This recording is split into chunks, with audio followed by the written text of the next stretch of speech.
When did accidentally revealing a secret financial windfall make you question everything? Y'all, I just accidentally sent a picture of a six-figure Zelle transaction I was supposed to see to the entire board of the nonprofit where I work. And now my manipulative, deadbeat partner is having a total meltdown while simultaneously trying to claim he's the victim. I am currently hiding in my beat-up 2018 Honda Civic in the parking lot of the Target off I-95, eating Talenti gelato straight from the container and trying not to throw up. I literally cannot go home. I need the internet to tell me I'm not crazy. I don't even know where to start with this dumpster fire. I feel like I'm vibrating with stress, and my iPhone 14 battery is dying because I've been doom scrolling and trying to block calls for 2 hours. I have 47 unanswered notifications, and I'm pretty sure if I open my email I'm going to officially lose my mind. Okay, deep breath. The core issue, the absolute black hole of misery, is Nicholas Park, 63M. Nicholas, my partner for the last 2 years and 8 months, is, to put it mildly, a monumental freeloader and a textbook narcissist. Seriously, I should have seen the signs. Past me was an absolute clown for ignoring the fact that a man in his 60s who claims to be a consultant still lives off his ex-wife's alimony and has never once offered to replace the toilet paper in our apartment 3B. I know, red flags the size of Kansas. But he was so charming, you know. Both technically work at the same nonprofit Generational Hope, which focuses on elder care advocacy. I'm Deborah Hughes, 49F, and I manage grants and operational logistics, which means I actually do the work. Nicholas is the director of strategy, which in reality means he attends 4 meetings a month, takes credit for everyone else's ideas, and complains about the Starbucks line. His job description is basically a complex form of Social Security fraud. I supported him. I really did. When we moved in together, I was paying $1,247 for the rent, covering all the utilities and usually picking up the Costco runs. Nicholas would occasionally throw $200 toward the rent, usually exactly 2 days after I'd already paid it, and then act like he was Mother Teresa. Drove a leased BMW he absolutely could not afford, and somehow, I was the one always paying the $85 plumber charge when his hair clogged the drain. I kept a lid on my frustration for so long. I tried the gray rock method, the one where you make yourself as boring and unreactive as possible so the narcissist stops feeding off your drama. It worked great for mundane stuff. He'd ask me for the 700th time where the remote was, and I'd just say, "It's near the sofa," in a dead monotone. But the financial stress was killing me. I looked at my credit card statements last week and realized I had covered $347 in dinner tabs over the past 2 months alone, and I was the only one paying for the Hulu, Disney Plus, and Netflix accounts he binge watches all day. Then there's my friend, Martha O'Neill, 57F. Martha and I have known each other forever. She's the development director at Generational Hope, and honestly, she's a total mean girl. She's snobby, hypercritical, and loves nothing more than observing the train wreck of my life while simultaneously judging my haircut. She's usually the first one to point out initial-ass flaws, but never in a supportive way, always in a "how could you be so stupid" way. Last Tuesday at exactly 11:47 a.m., I was having lunch at my desk, leftover Chipotle bowl, trying to save money, when Martha walked into my cubicle. "Martha, Deborah, oh my God, do you have a minute? You look stressed. Is that the chicken? It looks dry." Me, "Thanks, Martha. Yes, I'm stressed because Nicholas used my company credit card to order $43.67 worth of groceries from Amazon Fresh, and now I have to expense justify that to accounting. What do you want?" Martha leaned in, her voice dropping to a theatrical whisper, which always meant maximum drama. "Martha, it's about Nicholas. I just overheard him in the break room. He was talking to Jim about the annual donor gala. I swear to God, he's trying to sell the naming rights to the new community center to that shady energy company, the one we explicitly blacklisted." I felt the sudden need to projectile vomit my dry Chipotle. Generational Hope's entire mission is fighting climate-related displacement for seniors. Selling naming rights to an oil company was fundamentally against our charter. Me? No, he wouldn't. He knows Jesse would lose his mind. That's literally Jesse's main project. Jesse Harris, 45M, is the communications director and the only person in the entire organization who is actually passionate about the mission. He's sharp, driven, and frankly, I have always felt incredibly protective of him because Nicholas constantly belittles Jesse's younger age and passion as naivete. Jesse, bless his heart, is the kind of guy who actually uses all his PTO and sick days because he works so hard he constantly crashes. Martha scoffed. "Oh, he would." He said, and I quote, "Jesse just needs to get over his tree-hugging principles. This nonprofit needs to operate like a real business, and frankly, I deserve a bonus for landing this kind of capital." My hands started shaking. I tried to focus on my keyboard. Did he really say, "I deserve a bonus"? He did, Martha confirmed, completely delighted by the chaos. Get this, he said he's trying to negotiate the bonus directly into a huge Zelle payment instead of through payroll for tax purposes. TBH, I think he's hiding money from his ex-wife. She's crazy. I just nodded, pushing the information down. Nicholas always had some shady Zelle transaction going on. Once, I saw $200 withdrawals every Friday from our joint account. I paid 90% into it, obviously, and he claimed it was for cash tips for vendors. Right. Real disaster started 2 days ago, Friday afternoon. I was wrapping up a huge grant application, trying to hit send by 5:30 p.m. Nicholas was in our apartment, apparently working, i.e., watching something loud on Amazon Prime and yelling at Alexa. My phone dinged with a Zelle notification. It wasn't the usual $20. It was a transfer to Nicholas from someone named J. Parks for 6 FIGORS. I won't type the exact amount because it makes my heart rate spike, but it was enough to buy the BMW outright. And the memo line? It read, "GH naming rights bonus. Per agreement with JP," I felt that slow, terrifying coldness spread through my chest. Jesse Harris's brother's name is James Park, but he goes by JP the Math Wasamathing. Why would Jess's brother be paying Nicholas 6 figures for a deal that would destroy the nonprofit's reputation? Why was it labeled GH naming rights bonus? Nicholas was going around Jesse, negotiating behind the organization's back for personal gain, and doing it with Jesse's own family. I grabbed my work laptop, which was still logged into my shared drive, and went into the kitchen. I needed proof. I needed to document this Zelle receipt for my own protection, because Nicholas would absolutely delete the text and deny the existence of the money within 3 seconds of seeing my face. I pulled up the Zelle notification on my personal phone, the iPhone 14, now fully charged but running out of storage space because of all the screenshots I take of Nicholas's BS. I took a rapid-fire series of screenshots of the payment, the timestamp, and the memo line. My plan was to airdrop them immediately to Jesse, because I figured he needed to know his brother was involved in some shady finance stuff with Nicholas. Jesse is the protective sibling type, intensely loyal to his family, and he would absolutely go nuclear if he knew Nicholas was exploiting them. But my hands were shaking so badly I messed up the airdrop. You know how when you airdrop something, sometimes the device list pops up weirdly? I meant to select Jesse's MacBook Pro. Instead, I selected the very first profile listed under other people in range. It was GH board member shared drive. In a panic, I watched the little circle fill up. Sent. I didn't send the screenshot to Jesse. I sent the incriminating evidence of Nicholas's massive, secret, illegal payout that involved selling the soul of the nonprofit to the entire Generational Hope board of directors. It went straight to the shared drive where they drop off quarterly reports and budget approvals. I made an inhuman squeaking noise. I immediately tried to recall the message, but it was too late. I saw the confirmation pop up. File successfully delivered. 5 minutes later, the Ring doorbell notification on Nishalas Samsung Galaxy, which he leaves charging in the dining room, naturally so he doesn't have to carry it, went off like a siren.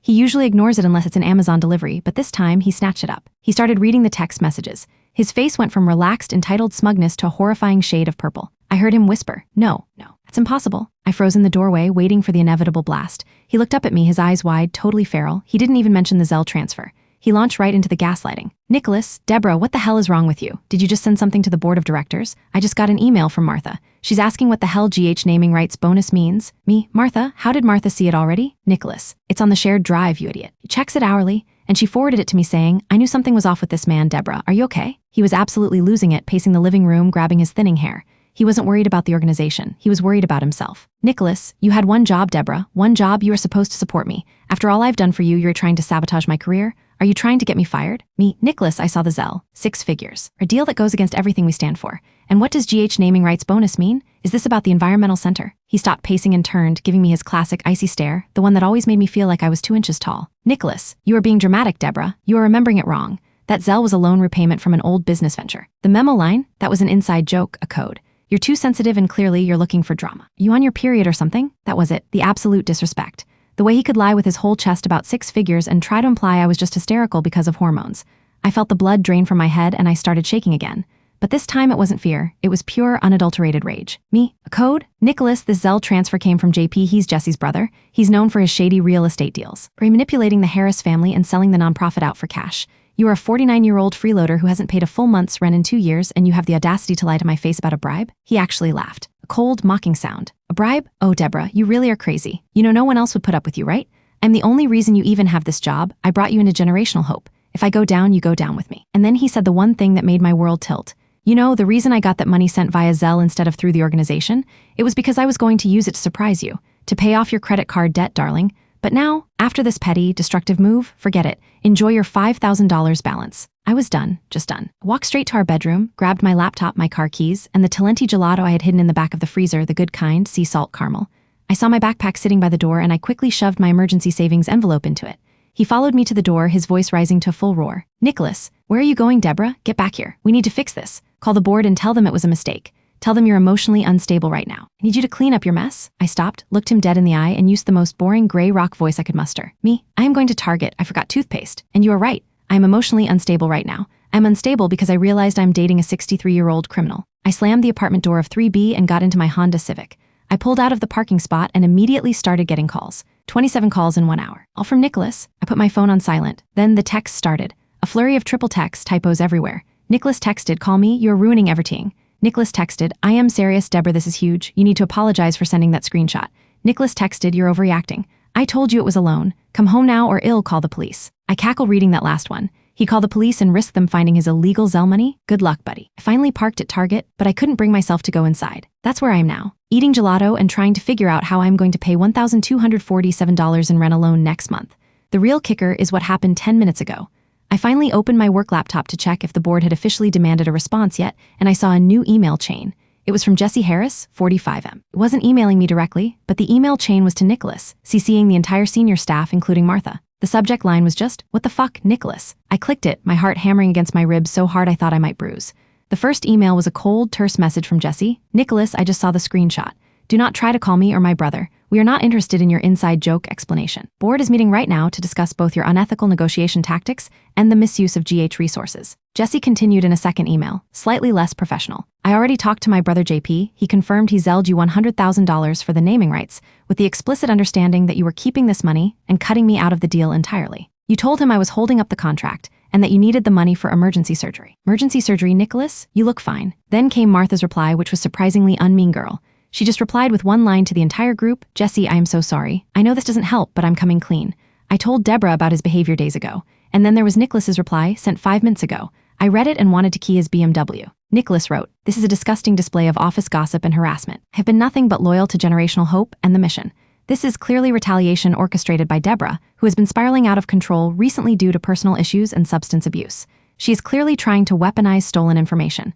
I demand an immediate retraction and for Jesse to apologize to me. Deborah is the one who should be terminated immediately. Substance abuse. I literally only drink gas station coffee and occasionally sneak a Ben & Jerry's pint when I'm stressed. The audacity. The absolute, unhinged audacity. I look down at the $10 Talenti gelato melting in my lap.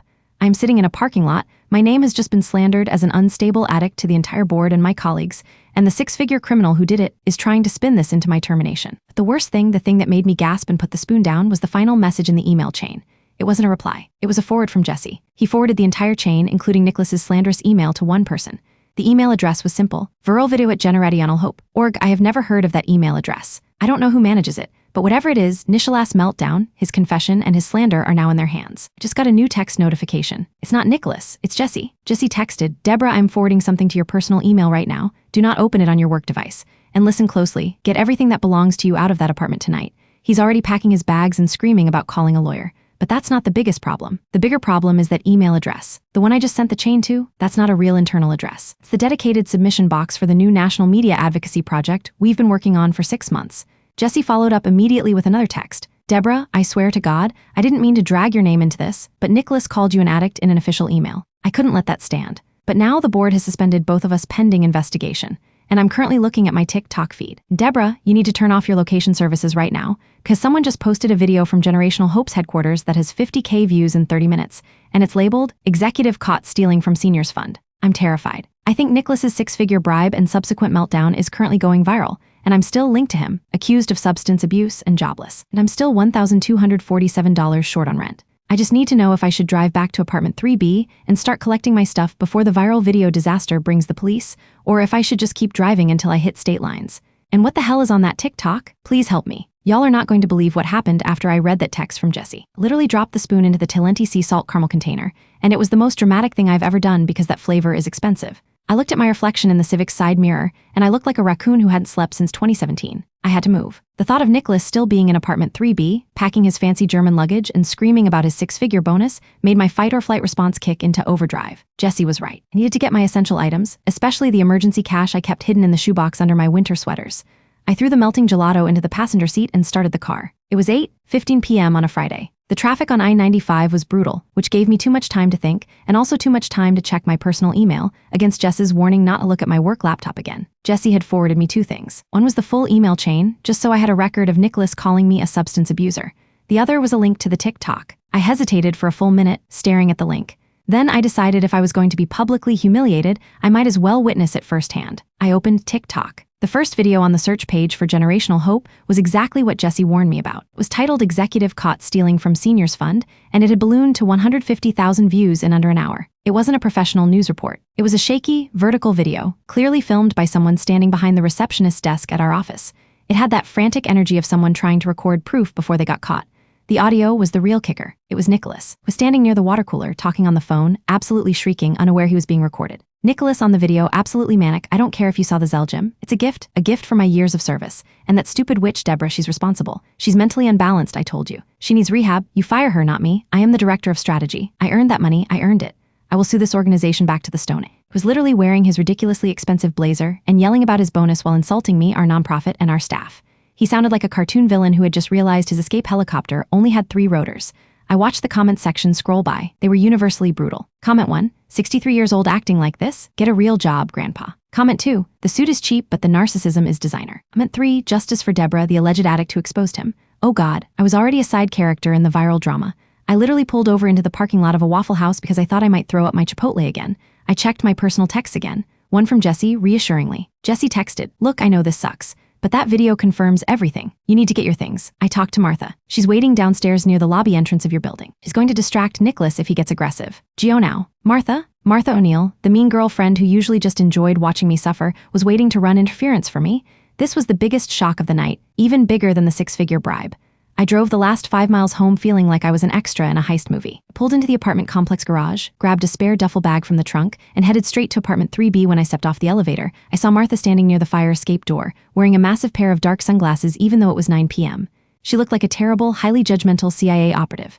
Martha saw me and rushed over, grabbing my arm. Martha, Deborah, thank God. Are you okay? You look like death. Did you watch the video? Sounds like a complete lunatic. Me, he is a lunatic, Martha, and he called me an addict. Martha scoffed, but it wasn't the usual scornful scoff. It was an angry, protective scoff. I know, and I told Jessie that was the line. I swear I used to think he was just obnoxious, but this is monstrous. Now look, Nicholas is in the living room right now. He's on the phone with his lawyer, apparently. He's hyper-focused, so go straight for the bedroom, get your essentials, and get out. I'll keep walking past the apartment every 5 minutes to make sure he stays distracted. Me? Wait, why are you helping me? I thought you hated Nicholas but enjoyed judging my poor life choices. Martha straightened her ridiculous sunglasses. I do enjoy judging your choices, Deborah, but even I have standards. And frankly, this whole thing is a disgrace to the good name of Generational Hope. Also, Jim from the board told me that if we don't handle this PR nightmare quickly, they might scrap the entire development department, which means I might be out of a job. So yes, I'm helping you. Now hurry up. And GL, it wasn't the most heartwarming speech, but it was effective. I nodded, took a deep breath, and slid my key into the lock of 3B. The apartment smelled like expensive cologne and pure rage. Nicholas was in the living room, exactly as Martha predicted, pacing a frantic path across the Persian rug I paid for. He was holding his phone away from his ear, listening to his poor lawyer get an earful. Nicholas, yelling into the phone, I don't care about the optics, Richard. She slandered me. SHE. The Zell was a private matter. And now this TikTok, this is an invasion of privacy. I need you to issue a cease and desist immediately. And what do you mean I need to move out? I was here first. I slid past him like a ghost, entering the bedroom. My heart was pounding so hard I could hear it. I didn't care about anything except the shoebox. I grabbed my duffel bag and went straight for the winter sweater drawer. I pulled out the shoebox, opened it, and there it was, $3,000 in $100 bills, my escape fund. I jammed the cash into the zippered pocket of the duffel, and I grabbed the essentials. My laptop charger, my favorite fuzzy blanket, 3 changes of clothes, and all my important documents: birth certificate, passport, social security card. I also grabbed the expensive noise-canceling headphones Nicholas used every night to watch his action movies without disturbing me. Petty, I know, but I paid for them. They were mine now. I felt a sudden need to document everything. I pulled out my iPhone 14, took a photo of the bare half of the closet that contained my stuff, and a quick snap of the empty apartment safe where Nicholas kept his business documents. Read, fancy pens, and maybe 2 receipts from 2019. Proof I hadn't stolen anything except maybe the headphones. I zipped up the duffel, threw it over my shoulder, and headed back out. Nicholas was still yelling, but his back was to me. I made it to the hallway when he must have realized the air conditioning felt different or something, because he turned around, saw the duffel bag, and his face went instantly crimson. Nicholas, DBRA, what the hell are you doing? Put that bag down, we are talking about this. Me, gray rock mode engaged, monotone voice. I'm leaving, Nicholas. You've been suspended. I've been suspended. You called me an addict, I'm taking my things. He slammed his phone down on the coffee table. Sound echoed in the apartment. He stalked toward me, blocking the door. This was the moment I feared, the confrontation where he tried to use physical intimidation. Nicholas, you are not leaving. You caused this mess. You will stay here and you will call the board and apologize for your erratic behavior and your substance abuse problem, which you clearly have. Look at you, you're shaking. He was literally shaking more than I was, BTW. Me, I kept my voice low and completely flat. Gray rock works best when they're expecting drama. I am not calling anyone, Nicholas. I am not an addict. I am leaving. Step away from the door. Nicholas, you think you can just walk away from 2 years and 8 months? You think you can just leave me here to clean up your mess? Who's going to pay the rent next month, Deborah? Who's going to cover the bills? You can't afford to live anywhere else. It just hit my exact panic button. The $1,247 rent? Me? I will figure out the rent, but I am not paying for your share. You need to call JP and figure out how to return that $100,000 before the police get involved. And just for the record, I changed the Netflix and Hulu passwords. Y'all have to get your own. It was a small victory, but it felt amazing. His eyes narrowed. The charm, the smugness, everything was gone. Just a hateful 63-year-old man who realized he'd lost control of his primary funding source. Nicholas, if you walk out that door, Deborah, you will never hear from me again. You will be alone, unemployed. You're too old to start over. Who's going to want a woman pushing 50 with no prospects and terrible taste in gelato? He honestly thought that was his winning move, that I needed him. I felt a weird surge of calm like the eye of a hurricane. Me? Good, please don't call me. I'm literally praying I never see your face again. Bye, Nicholas. I pushed past him, yanked the door open, and basically ran down the hall. As I reached the fire exit, I heard Nicholas start screaming my name at the top of his lungs, but I didn't look back. I burst out into the hallway where Martha was doing a very slow, conspicuous walk. Martha, wow, that was intense. He sounds like a wounded moose. Where are you going? Me, I have no idea. Maybe the Honda dealer off I-95. Don't know anyone else here. Martha pulled off the sunglasses. Stop, you can't sleep in your car. It's 90 degrees tonight. You are coming to my place. I live 5 minutes from here. I have an extra room. It's tiny and the wallpaper is questionable, but it's safe. And my cable package is superior. I stared at Martha O'Neill, the woman who had spent 2 years criticizing my relationship, my clothes, and my Chipotle choices, offering me shelter. Me? Martha, I thank you. Seriously. Martha looked incredibly uncomfortable accepting thanks. Don't get used to it. And don't tell anyone at work I did this. I have a reputation to maintain. Now come on before he calls the police and claims you stole his golf clubs.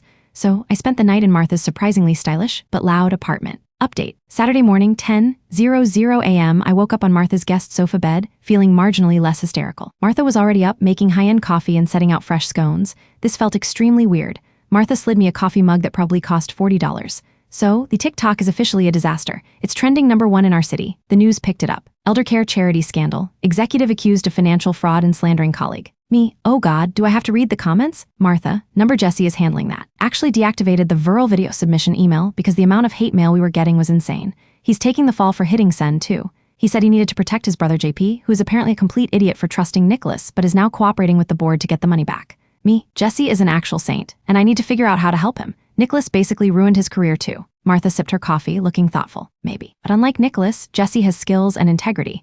The board isn't happy, but they know who the real criminal is. They just have to go through the motions of an investigation because it's public now. They had an emergency Zoom meeting at 7 a.m. I was invited, thankfully. Me, did they mention me? Martha, yes. Nicholas's claim of substance abuse was dismissed immediately. His own lawyer told him to retract the statement, but Nicholas doubled down. They literally laughed at his emergency surgery claim. But the worst news is they officially terminated Nicholas for gross misconduct and fraud, effective immediately. And they accepted your voluntary suspension for a period of 2 weeks, after which they will review your position. Me? Wait, voluntary suspension? I didn't resign. Martha, no honey, they just phrased it that way to make it seem less dramatic. Basically, you're on unpaid leave for 2 weeks while the PR team figures out how to distance generational hope from the scandal. But here's the kicker. I went to the meeting for you. I stared at her, feeling genuine confusion. Martha, what did you do? Martha looked uncomfortable again. I told them I was incredibly sorry for my past behavior, specifically toward you and Jesse. I told them that Nicholas had been a manipulative presence in the organization, and that I had observed his financial misconduct for months, but was afraid to speak up. I then confirmed that you only sent the screenshot because you were documenting proof for your own protection and that it was a terrible accident. Me? You defended me? To the board? Martha sighed dramatically. Look, it was strategic. I needed to separate myself from the toxicity, and you were the easiest way to prove I had integrity. But also, honestly, Deborah, you didn't deserve that. You really don't. You've been dealing with that leech for too long. She actually sounded like she meant it. Martha O'Neill had experienced significant character development in under 12 hours, thanks to a viral TikTok scandal. Me? Wow, okay, so I have 2 weeks. Unpaid. Martha, exactly. Which means you need a plan. You definitely need to find a new job. This organization is going to be a PR nightmare for months. You should pivot. You're an incredible grant writer. You deserve better. She was right.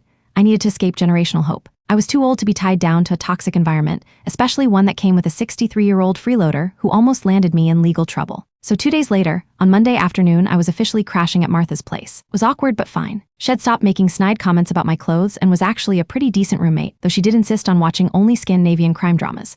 My phone blew up with text messages from Nicholas. He was trying the hoovering technique suck you back in by being charming and apologetic, then immediately revert to being abusive. Nicholas text, Monday 9:00 a.m. Deborah, I am so sorry. I was under enormous stress. I didn't mean any of that. Board has made a terrible mistake. Please come home. We need to face this together. I can't live without you.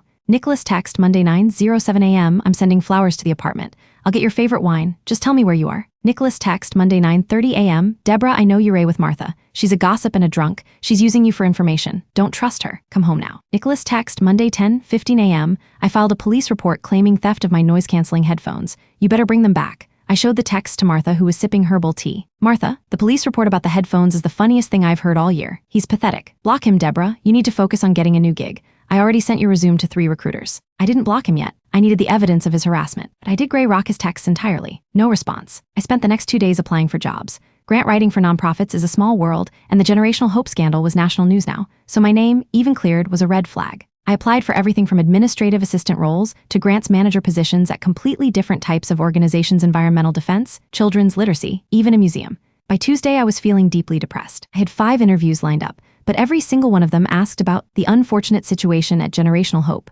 and how I plan to manage a high-pressure environment without personal issues interfering. Literally had to practice my response in the mirror. I am confident that my professional behavior was exemplary, and as the situation unfolded, I chose to document evidence of unethical conduct, which unfortunately led to a PR disaster, but ultimately protected the organization's mission. It sounded robotic, but it was the only way to counteract the unstable addict narrative. Fast forward to Friday 1 week after the disaster, I got a call that changed everything. Wasn't about a job, it was from Jesse Harris. Me, Jesse, how are you holding up? Jesse, I'm good. The board finally finished their internal review. They apologized for the inconvenience. They accepted my resignation, but they gave me 3 months of severance and an excellent reference provided I never mention the word TikTok again. Honestly, a break is what I needed. Me, I am so glad. What about me? Jesse, that's why I called. Nicholas is gone. Moved out of 3B, he had a moving crew on Wednesday, but he didn't pay the movers, so they held his sectional hostage for about 3 hours until his ex-wife wired the money. It was pure chaos. I got the full report from Martha, who was apparently staking out the lobby. Me, of course she was. She loves drama. Jesse laughed. Look, about your job, the board wants you back. They need your expertise desperately to clean up the mess, especially the grants they are now worried about losing. Offered you a promotion, actually director of operations, full salary, and a $10,000 bonus for surviving the PR disaster. This was the craziest thing I had ever heard. The organization that accused me of substance abuse wanted to give me a promotion and a bonus. Me, Jesse, I appreciate that, but I don't know if I can go back there. I can't sit in that office, knowing what happened, and frankly, I need to get away from Nicholas's sphere of influence entirely. Might be gone, but the stink remains. Jesse, I knew you'd say that, which is why I called my brother, JP, the shady real estate brother. He's actually a terrible person, but he owes me a favor after Nicholas fleeced him out of $100K. Me? A favor? What kind of favor? Jesse, JP owns a massive national organization called Evergreen Environmental, which focuses on sustainable energy development, the complete opposite of the oil company Nicholas was dealing with. They're expanding and they desperately need a grants manager who understands the nonprofit sector and government funding. JP told me if you were half as good as I claimed, he'd hire you instantly. I sent them your resume yesterday. My heart sped up. Environmental policy, grants management, a national firm, this was exactly the kind of job I needed. Me, and, Jesse, they called me back 2 hours ago. They want you to start as senior grants director. Well, benefits, 401K matching, and the salary is $110,000. It's a 25% increase from your old salary. They want you to start in 2 weeks, allowing you time to transition. I actually sat down on Martha's ugly, flowered sofa. $110,000, full benefits, new environment, total escape. Me, Jesse, I don't even know what to say. Are you sure? After all the Generational Hope drama. Jesse, JP loves drama as long as it's not his own. He said your honesty and quick action to expose Nicholas proves you have integrity. And frankly, he's paying you that much because he knows you're excellent, and he wants to make up for the fact that his terrible brother got tangled up with the guy who tried to sell out your former nonprofit. It's an apology and a job offer rolled into one. I took the job immediately. I called the Generational Hope board back that afternoon and politely declined the promotion. I wrote a formal 2-sentence email stating that I would not be returning after my voluntary suspension. They were disappointed but surprisingly professional. They did, however, process my final paycheck, which included 2 weeks of vacation time I had accrued. Every penny helped. A week went by where I was an actual human again. The week was dominated by logistics. I found a tiny, beautiful apartment in a different part of the city. It's a studio, technically, but it has a balcony and massive windows, and most importantly, Nicholas Park doesn't know the address. The stress about the $1,247 rent was gone, replaced by the stress of deposits, moving trucks, and changing my utilities. I realized I was paying a $75 fee to cancel the cable TV I only bought because Nicholas demanded 300 channels. It was a stupid $75 fee, but it felt like a final severing of his control over my finances. Martha, still in her strange new role as supportive ally, helped me move out of 3B. We showed up with a U-Haul on a Saturday morning. The apartment was mostly empty. Nicholas had taken everything of value, which wasn't surprising, but he left behind the things he deemed worthless: my box of books, all my cooking spices, and hilariously a single expired tub of Talenti gelato. I found a note tacked to the refrigerator, written in his elegant, self-important script. Deborah, I hope you enjoy your life alone. You have made a huge mistake. I am going to be fine. I am moving on to much better things. We'll see you in court regarding the lease violation and the stolen headphones. I laughed out loud right there in the empty kitchen. A lease violation, he broke the lease, and the headphones, I had them wrapped in my fuzzy blanket in the U-Haul. Martha looked over my shoulder. Did he say stolen headphones? That's amazing. We should frame that note. Me, I should block him. I need to block him on every platform forever. Martha, finally, do it now. I did it. I blocked Nicholas Park on my personal phone, my work phone, all my social media. It was incredibly satisfying. I also finally blocked his mother, who had texted me a novel about how I was breaking her son's heart and ruining his reputation for integrity. Good riddance. This morning, 3 weeks after the TikTok disaster, I am typing this from my new apartment, which is basically a shoebox, but it has excellent light, and the only other person paying the rent is me. Start my new job at Evergreen Environmental tomorrow. I bought a new professional blazer, not unlike the expensive one Nicholas wore, but mine is paid for with my own money and hopefully won't be used in any viral embezzlement videos. I still have a lot of debt, and that $5,000 credit card balance Nicholas threw in my face is very real. But now I have a salary that can tackle it. The biggest change, honestly, is with Martha. She and I are actually friends again. Real friends, not frenemies. She apologized again the other night, unprompted. Martha, Deborah, I was a terrible friend. I used your relationship as entertainment because my own life felt stagnant. I let Nicholas use you and I enabled his behavior by staying silent. I should have stood up for you sooner, especially when he slandered you. I am truly sorry. I accepted her apology. It felt genuine. People can change, especially when their job security is threatened by a 63-year-old idiot. We still talk almost every day, but now we discuss grant strategy and bad dates, not initial-ass financial shenanigans. Jesse is traveling the country using his severance pay, doing mission-driven photography. He seems genuinely happy. We talk on the phone every Sunday. He's the reason I am free and I am eternally grateful to him. And Nicholas. Last I heard, he's living in a much smaller apartment complex, desperately trying to get consulting work. Apparently, the combination of the viral video and the official board termination for fraud has made him unhireable. He tried to sue Generational Hope for wrongful termination, but his lawyer quickly dropped the case. He's relying entirely on his ex-wife again. I changed all the locks on my life, and he's completely shut out. I still have moments where the anxiety hits, like when I saw a silver BMW on the street that looked like his, or when a text comes in from an unknown number and my stomach drops. I still stress-eat Talenti when I am overwhelmed, but the fear is replaced by a quiet, steady kind of relief.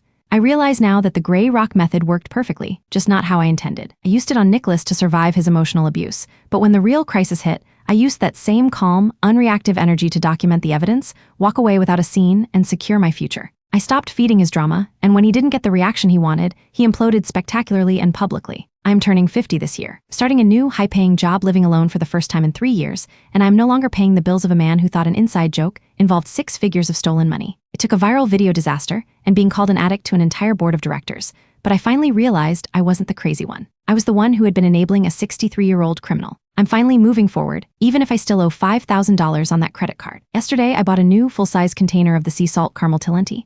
I ate it straight from the container, but this time I wasn't hiding in my Honda Civic. I was sitting on my own balcony, looking at the city lights. And for the first time in a very long time, I felt completely okay. I'm done being the drama queen's sidekick. Time to start the next chapter. We'll update if I have to pay his lawyer for the headphones. Wish me luck with the new job. Thanks for letting me vent.